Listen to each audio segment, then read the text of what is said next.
Something about that post felt different the moment it appeared.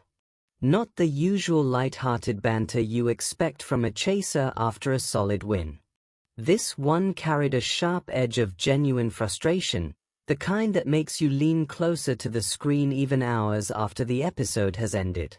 Darragh Ennis, better known to millions as the Menace, had just taken down another team on the chase. He left the studio with another victory under his belt. Yet instead of soaking in the win, he went straight to social media and let the residual heat of the day spill out. "I was so mad at myself," he wrote. Then came the words that stuck with so many unforgivable mistakes. You could almost feel the atmosphere shift when those tweets landed.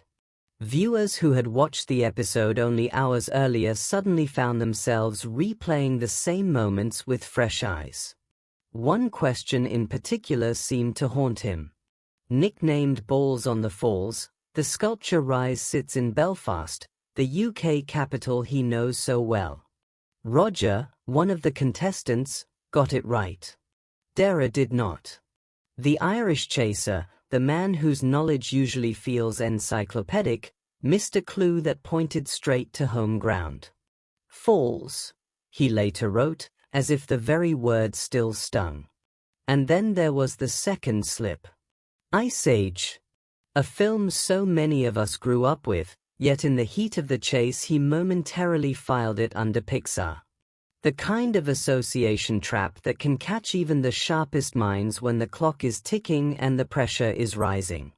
Some unforgivable mistakes in this one, he admitted. The honesty was disarming. There was no attempt to brush it off or laugh it away. Just a quiet, almost frustrated recognition that the brain had momentarily short-circuited. What made the reaction so compelling was not the mistakes themselves. Everyone watching the chase has seen chasers miss the odd question. What lingered was the way Darragh owned them publicly. Many viewers noticed how rare that is. In an industry where polished image often comes first, here was a man still irritated with himself long after the cameras stopped rolling. Some people watching felt a strange sense of relief in that honesty. Others found themselves smiling at the sheer human vulnerability of it. It almost seemed as though the competitive fire that makes him such a formidable presence in the studio refuses to switch off the moment the lights dim. There is something revealing about that. The chase thrives on high stakes and split-second decisions. Under that pressure, even the best can trip. Yet Darragh's post suggested a standard he holds himself to that is higher than any prize fund or viewing figure. He had already won the game. The team had been beaten with 30 seconds still on the clock. And still the wrong answers refused to leave him alone. That kind of internal pressure is something many audiences recognized, even if they had never sat in a chaser's chair. Online, the conversation quickly moved beyond the questions themselves. Some viewers interpreted the exchange as proof of how deeply these professionals care. Others began wondering whether the same perfectionism that fuels their success also leaves them little room for self-forgiveness. There was a quiet fascination in watching someone so accomplished still capable of being so mad at a couple of momentary lapses. It humanized the entire format in a way the studio lights rarely manage. Bradley Walsh's teasing during the episode only added another layer.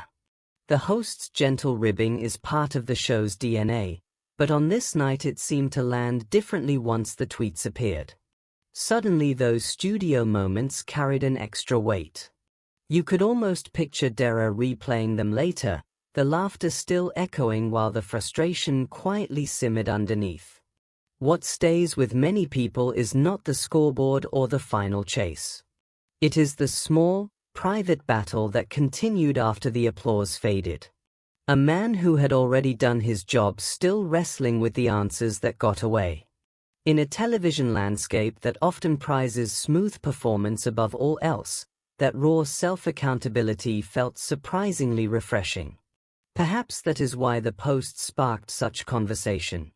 They reminded viewers that even the sharpest minds on daytime television are still human beings who care, who notice, and who occasionally refuse to let themselves off the hook.